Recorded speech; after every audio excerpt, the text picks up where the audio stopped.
नमस्कार। राजस्थान कांग्रेस में सचिन पायलट और अशोक गहलोत के बीच में हो रहा सियासी ड्रामा फिलहाल थमने का नाम नहीं ले रहा है। सचिन पायलट और अशोक गहलोत के बीच में दरार अब इतनी ज्यादा बड़ी हो चुकी है कि जिसको भरना मुश्किल ही नहीं बल्कि नामुमकिन हो गया है। सचिन पायलट बगैर किसी शर्त के वापस घर वापसी करते हैं, जिसकी वजह से गहलोत सरकार बच जाती है। लेकिन अशोक गहलोत ने अपने बेटे वैभव गहलोत को राजनीति में चमकाने के लिए सचिन पायलट के सभी विधायकों को पीछे की सीट पर विधानसभा में बिठाया, जिसके बाद उन्होंने अपने आप को खूब अपमानित समझा और अब उन्होंने विधानसभा पहुंचने से ही मना कर दिया है, इनकार कर दिया है। ऐसे में अब सचिन पायलट को पहले तो सिर्फ राजस्थान के नेता और विधायक की मांग उठा रहे थे कि सचिन पायलट को मुख्यमंत्री की गद्दी पर बैठाया जाए, लेकिन अब सचिन पायलट को मुख्यमंत्री बनाने की मांग दिल्ली में भी उठने लगी है। जी हाँ दोस्तों, 24 अगस्त यानी कि कल सीडब्ल्यूसी की बैठक होने वाली है, जिसमें सोनिया हिस्सा लेगी और इस बैठक से पहले ऑल ओवर इंडिया से 23 ऐसे वरिष्ठ नेता हैं कांग्रेस के, जिन्होंने सोनिया गांधी को लेटर लिख करके ये मांग कर डाली है कि राजस्थान में यदि आपको कांग्रेस का अस्तित्व बचाए रखना है तो आपको निश्चित तौर पर सचिन पायलट को मुख्यमंत्री की गद्दी सौंपनी ही होगी। जो हालात फिलहाल कांग्रेस पार्टी की चल रही है उसमें एक्टिव नेताओं की जरूरत है और सचिन पायलट जैसे एक्टिव नेताओं को यदि कांग्रेस ने एक तरह से दरकिनार करने की कोशिश की तो राजस्थान में कांग्रेस पूरी तरह से खत्म हो जाएगी। इन 23 वरिष्ठ और युवा नेताओं में 5 ऐसे नेता हैं जो पूर्व में मुख्यमंत्री रह चुके हैं, एक केंद्रीय मंत्री रह चुके हैं, एक फिलहाल के सांसद हैं। इसके अलावा बड़े नेताओं के नाम इन 23 लिस्ट के नाम में आ रहा है। ऐसे में कहा जा सकता है कि सचिन पायलट और अशोक गहलोत के बीच में हो रहा सियासी ड्रामा जैसे जैसे दिन गुजर रहे हैं उसके बाद बड़ा होता जा रहा है। पायलट कैंप ने अपनी बेइज्जती महसूस करने के बाद अपने अपने विधानसभा क्षेत्र में शक्ति प्रदर्शन शुरू कर दिया, यानी कि कहा जा सकता है कि इन्होंने अपने अपने विधानसभा क्षेत्र में चुनाव की तैयारियां शुरू कर दी है। हेमाराम चौधरी जब मानेसर में थे उस दौरान भी वो ऐलान कर चुके थे कि हमें अब कांग्रेस में वापसी नहीं करनी चाहिए बल्कि हमें सीधा चुनाव में उतरना चाहिए, चाहे वो निर्दलीय चुनाव लड़े या फिर बीजेपी के साथ जाकर के। ऐसे में कहा जा सकता है कि अब सचिन पायलट कैंप के विधायकों ने और पूर्व मुख्यमंत्रियों ने एक तरह से जो गहलोत के खिलाफ मोर्चा खोल रखा है। कई तरह के संशय इस दौरान बने हुए हैं। सचिन पायलट और अशोक गहलोत के बीच में जो दरार पड़ी हुई है उसमें कहीं ना कहीं अशोक गहलोत सचिन पायलट से नजरें नहीं मिला पा रहे हैं। सबसे पहला जो मुद्दा देखा गया था वो 14 अगस्त को जब विधानसभा में सचिन पायलट के सभी विधायकों को पीछे की सीट पर बैठा दिया गया तो सचिन पायलट खुद को भी विपक्ष के पास वाली सीट में बैठाया गया। ऐसे में अब सचिन पायलट के जो कैंप के विधायक हैं उन्होंने अपनी खूब बेइज्जती इसमें समझी थी और जिसके बाद 21 अगस्त को दोबारा विधानसभा का सत्र शुरू हुआ तो पायलट कैंप के विधायकों ने विधानसभा भवन पहुंचने से इनकार कर दिया, जिसके बाद अशोक गहलोत के पैरों तले से जमीन खिसकी हुई है। हालांकि अशोक गहलोत को उन 101 विधायकों का जो घमंड है, जिनमें दिव्या मदेरना भी शामिल हैं, दानिश अवरार भी शामिल हैं, कुलदीप भी शामिल हैं, ऐसे में रोहित बोरा जैसे कई विधायक शामिल हैं जिनके दम पर अशोक गहलोत सोच रहे हैं कि वो बहुमत साबित कर देंगे। यदि पायलट और पायलट कैंप के सभी विधायक राजस्थान कांग्रेस को छोड़ दे तो भी उन्हें उनकी सरकार पर कोई आपत्ति नहीं होने वाली है। उसी कारण अब अशोक गहलोत सचिन पायलट से दूरी बना रहे हैं और कहीं ना कहीं सचिन पायलट को सोनिया के साथ साठगांठ करके दिल्ली में बैठाना चाहते हैं, एआईसीसी के अंदर बैठाना चाहते हैं, वहां कोई पद दे करके सचिन पायलट को सिर्फ 5 तक सीमित रखना चाहते हैं ताकि राजस्थान में वैभव गहलोत का चेहरा अशोक गहलोत चमका सके और राजस्थान में कांग्रेस की तरफ से मुख्यमंत्री का अगला उत्तराधिकारी वैभव गहलोत को बना सके। लेकिन सचिन पायलट भी माने खिलाड़ी है। ऐसे में कहा जा सकता है कि सचिन पायलट इतनी आसानी से अशोक गहलोत का पीछा नहीं छोड़ने वाले हैं। जिस तरह से सचिन पायलट के विधायकों ने शक्ति प्रदर्शन करना शुरू किया है उसके बाद तो सोनिया गांधी के भी पसीने छूटे हुए हैं और कल सीडब्ल्यूसी की बैठक में ये जो लेटर की बात सामने आई है इसने तो कांग्रेस के पैरों तले से जमीन ही खिसका दी है। जी हाँ दोस्तों, कांग्रेस के 23 वरिष्ठ नेताओं ने सोनिया गांधी को पत्र लिख करके राजस्थान में बड़े बदलाव की मांग कर दी है। एक आश्चर्यजनक कदम उठाने के बाद गहलोत की सिटीविटी पूरी तरह से गुम है। संगठन संगठन में टॉप टू बॉटम इस तरह से, यानी जो सबसे ऊपर के जो नेता हैं जो एक्टिव रहते हैं, उसके बाद दूसरे नेताओं का नंबर लगना चाहिए, यानी सबसे टॉप पर वही होना चाहिए जो एक्टिव रहता है। इस बदलाव के तहत ये पत्र सोनिया को लिखा गया है। पत्र लिख करके ये आश्चर्यजनक कदम उठाने वालों में 5 पूर्व मुख्यमंत्री हैं, कई सीडब्ल्यूसी के सदस्य हैं, वर्तमान सांसद हैं, पूर्व में केंद्रीय मंत्री भी शामिल हैं। कल 24 अगस्त को सीडब्ल्यूसी की बैठक से पहले ये पत्र सोनिया तक पहुंचाना कहीं न कहीं राजस्थान कांग्रेस में बड़े बदलाव का संकेत है।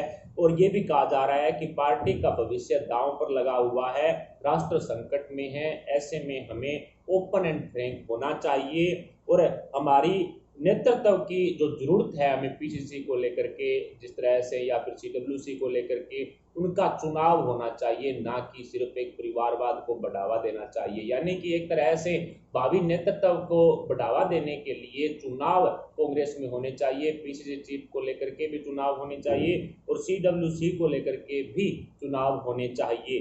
फुल टाइम एक्टिव लीडरशिप की जरूरत फिलहाल कांग्रेस को है। इस तरह की बात इन जो 23 नेताओं द्वारा कही गई है जो ऑल ओवर इंडिया से हैं। उन नेताओं की बात करें तो पहला नाम आ रहा है गुलाम नबी आजाद का, दूसरा मनीष तिवारी, कपिल सिब्बल, शशि थरूर, भूपिंदर सिंह हुड्डा जो हरियाणा के पूर्व मुख्यमंत्री हैं, पृथ्वीराज चव्हाण, मिलन देवड़ा आदि ऐसे वो नेता इस 23 लोगों की लिस्ट में शामिल हैं जिन्होंने सोनिया गांधी को एक सामूहिक लेटर लिखा है जिसमें राजस्थान में बड़ा बदलाव और इसके अलावा पीसीसी को लेकर के, सीडब्ल्यूसी को लेकर के, एआईसीसी को लेकर के, इन सब के मुद्दे को लेकर के एक तरह से बड़ा बदलाव करने की मांग सोनिया से कर डाली है। इस दूसरी तरफ सचिन पायलट खेमे की तरफ से जो शक्ति प्रदर्शन किया जा रहा है उसका जनता स्वागत भी कर रही है, तो दूसरी तरफ गहलोत का विरोध भी एक तरह से राजस्थान कांग्रेस में हो रहा है। गहलोत के विधायक और मंत्री जब जनता में पहुंच रहे हैं तो उनका क्या हाल हो रहा है, ये वीडियो रोज आते हैं, आपने बहुत भी देखे होंगे। कुल मिलाकर के सचिन पायलट का पलड़ा फिलहाल भारी बढ़ता हुआ नजर आ रहा है। कहा जा सकता है कि अब बड़ा बदलाव राजस्थान में किया जा सकता है और जिस तरह से एक्टिव लीडरशिप की जो मांग की जा रही है राजस्थान में इन 23 वरिष्ठ नेताओं द्वारा, उसके आधार पर स्पष्ट कहा जा सकता है कि सचिन पायलट को सीएम गद्दी सौंपी जाए, वरना सचिन पायलट कांग्रेस से दूरी बना लेंगे तो कन्फर्म है राजस्थान से कांग्रेस का दी एंड हो जाएगा। इस तरह की बात खुद इन कांग्रेसी नेताओं ने सोनिया गांधी को लिखे इस लेटर में कर डाली है। दूसरी तरफ बीजेपी में भी सब कुछ ठीक नहीं है। बीजेपी में भी ऊपर ऊपर फूल खिलता हुआ दिखाई पड़ रहा है लेकिन जड़ें फूल की पूरी तरह से खोखली हुई है। जी हाँ दोस्तों, वसुंधरा राजे सिंधिया को लेकर के और जिस तरह से कई सवाल भी इस घमासान में उठे थे कि अशोक गहलोत के साथ कई तरह की साठगांठ वसुंधरा कर चुकी है, उनको लेकर के अब बीजेपी में बैठकों का दौर शुरू है। 4 ऐसे बीजेपी के विधायक थे जो विश्वास मत वाले दिन विधानसभा नहीं पहुंचे थे, यानी वो वहां से गायब हो गए थे, उनको लेकर के भी अभी बीजेपी में संशय बरकरार है। और आज जेपी नड्डा ने जो राजस्थान के प्रदेश कार्यालय में यानी बीजेपी के प्रदेश कार्यालय में जो वर्चुअल रैली की थी उस दौरान भी महारानी वहां पर मौजूद नहीं रही, जबकि बीजेपी ने भी महारानी की फोटो भी वहां से हटा दी। यानी कि कुल मिलाकर के बीजेपी में भी सब कुछ ठीक नहीं है। बीजेपी से बागी हुए जो 3 निर्दलीय विधायक हैं फिलहाल के अंदर, जो बीजेपी से ही नाराज थे और उसके बाद निर्दलीय चुनाव लड़ने के बाद वो जीत गए और वो सारे के सारे पायलट के साथ थे, वो जब वापस आए तो वो सारे के सारे सबसे पहले अशोक गहलोत से मुलाकात करते हैं, उसके बाद वसुंधरा राजे सिंधिया के साथ करते हैं। यानी कि वसुंधरा और गहलोत के बीच में जो साठगांठ थी उसी की एक कड़ी के मुताबिक इन 3 निर्दलीय विधायकों ने वसुंधरा से मुलाकात की थी। कुल मिलाकर के कहा जा सकता है कि महारानी के इशारे पर ही हो सकता है इन 3 निर्दलीय विधायकों ने वापसी की हो। कुल मिलाकर के सचिन पायलट और अशोक गहलोत के बीच में जो सियासी घमासान हुआ उसमें बीजेपी के भी कई राज खुलकर के सामने आए हैं। बीजेपी की वर्चुअल रैली के दौरान प्रदेश कार्यालय से वसुंधरा की तस्वीर हटा दी गई है, वहां से गायब है। एक तरफ वर्चुअल रैली की जो फोटोग्राफी की गई थी उसमें एक तरफ तो जो डॉक्टर सतीश पूनिया हैं बीजेपी प्रदेशाध्यक्ष, उनकी फोटो थी और उनके साथ गुलाब चंद कटारिया भी थे, और दूसरी साइड में प्रधानमंत्री नरेंद्र मोदी जी और बीजेपी के राष्ट्रीय अध्यक्ष जेपी नड्डा की तस्वीर थी। ऐसे में अब महारानी का एक तरह से जो अहंकार है वो एक तरह से रद्दी के भाव बिकता हुआ नजर आ रहा है। महारानी के अहंकार को गिराने के लिए बीजेपी ने भी कड़ा फैसला ले लिया है कि अब महारानी की तस्वीर प्रदेश कार्यालय में नहीं रहेगी। वसुंधरा की जगह जयपुर राजघराने की राजकुमारी दिया कुमारी को वो जगह दे दी गई है। जी हाँ दोस्तों, अब वसुंधरा की जगह दिया कुमारी को बैठाया जा रहा है। ऐसे में पार्टी का यही मानना है कि दिया कुमारी के जरिए वसुंधरा का जो स्पेस है वो भरा जा सकता है, और इसीलिए दिया कुमारी को आगे बढ़ा करके कहीं ना कहीं भारतीय जनता पार्टी ने महारानी के अहंकार को बेच डाला है। महारानी का अहंकार टूट करके अब पूरी तरह से रद्दी के भाव है वो दिख रहा है। हालांकि महारानी जो बीजेपी के विधायक है उनसे हर रोज मुलाकात कर रही है, उन्हें अपने पास बुला रही है और उन्हें बोल रही है कि अगला जो चुनाव होगा 2023 के अंदर वो निश्चित तौर पर महारानी के नेतृत्व में लड़ा जाएगा। ना यहाँ पर नरेंद्र मोदी जी होंगे, ना अमित शाह होंगे। यानी कि इस तरह का पाठ उन विधायकों को पढ़ाया जा रहा है महारानी की तरफ से। लेकिन वो विधायक भी अच्छी तरह से समझते हैं कि बीजेपी अब ना ही तो लाल कृष्ण आडवाणी के हाथ में है और ना ही बीजेपी राजनाथ सिंह के हाथ में है। अब फिलहाल बीजेपी प्रधानमंत्री नरेंद्र मोदी जी और अमित शाह के हाथ में है। ऐसे में ऐसा संभव नहीं है कि राजस्थान में पीएम मोदी और अमित शाह ना रहे। यानी कि कुल मिलाकर के वसुंधरा का पत्ता कटता देख अब महारानी खुद पूरी तरह से बौखलाई हुई है। नरेंद्र मोदी जी और अमित शाह पर जब कटाक्ष अशोक गहलोत और गहलोत सरकार की तरफ से किए गए थे, तब वसुंधरा ने चुप्पी छाए रखी और अशोक गहलोत के साथ साठगांठ कर कहीं न कहीं नई खिचड़ी पकाती रही। और उसी से नाराज अब भारतीय जनता पार्टी ने वसुंधरा को पार्टी से दरकिनार करना है वो शुरू कर दिया है।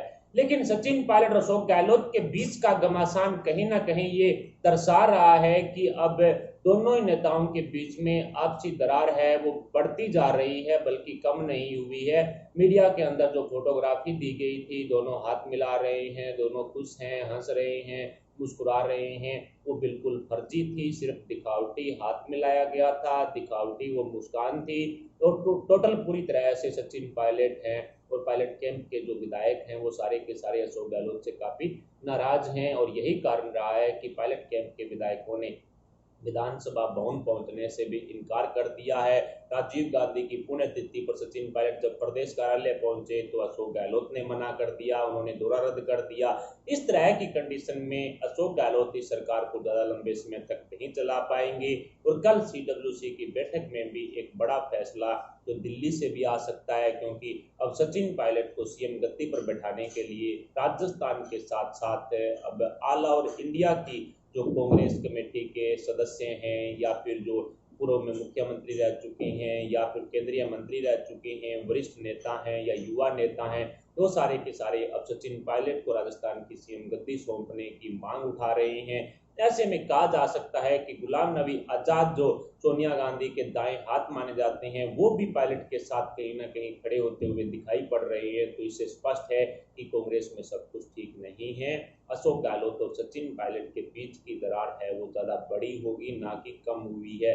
सचिन पायलट की वापसी से गहलोत ने सरकार तो बचा ली, लेकिन अब अशोक गहलोत सीएम गद्दी को शायद ही बचा पाए, क्योंकि अब सीडब्ल्यूसी की बैठक ही तय करेगी। वही मीटिंग में तय होगा कि अब राजस्थान का मुख्यमंत्री अगला कौन होगा और जिसके आधार पर राजस्थान में कांग्रेस को मजबूत किया जा सके। और वैसे भी कांग्रेस आला कमान पायलट में कांग्रेस का भविष्य देख रही है, इसमें कोई कतई संशय नहीं है। और यही कारण रहा था कि प्रियंका गांधी वाड्रा के इशारे पर जो सचिन पायलट ने बिना किसी शर्त के राजस्थान कांग्रेस में वापसी कर ली थी और अशोक गहलोत सरकार को बचा लिया था। प्रियंका गांधी वाड्रा ने भी सोनिया और राहुल गांधी को ये संदेश दिया था कि उनकी टीम भी काफी मजबूत है और वो राजस्थान की सरकार गिरा भी सकती है। कुल मिलाकर के सचिन पायलट और अशोक गहलोत के बीच में हो रहे सियासी ड्रामे में सीडब्ल्यूसी बैठक में जिन 23 वरिष्ठ नेताओं ने सचिन पायलट को मुख्यमंत्री की गद्दी सौंपने की मांग उठाई है, क्या उन पर कोई विचार किया जा सकता है? क्या एक कांग्रेस के एक्टिव लीडर को राजस्थान में सीएम गद्दी सौंपी जा सकती है? इस पर आप अपने विचार हमें कमेंट बॉक्स में जरूर बताएं। साथ ही वीडियो को लाइक करके हमारे चैनल को सब्सक्राइब जरूर कर लें। अभी के लिए इतना ही, मिलते हैं अगले अपडेट के साथ। तब तक के लिए जय हिंद, जय भारत।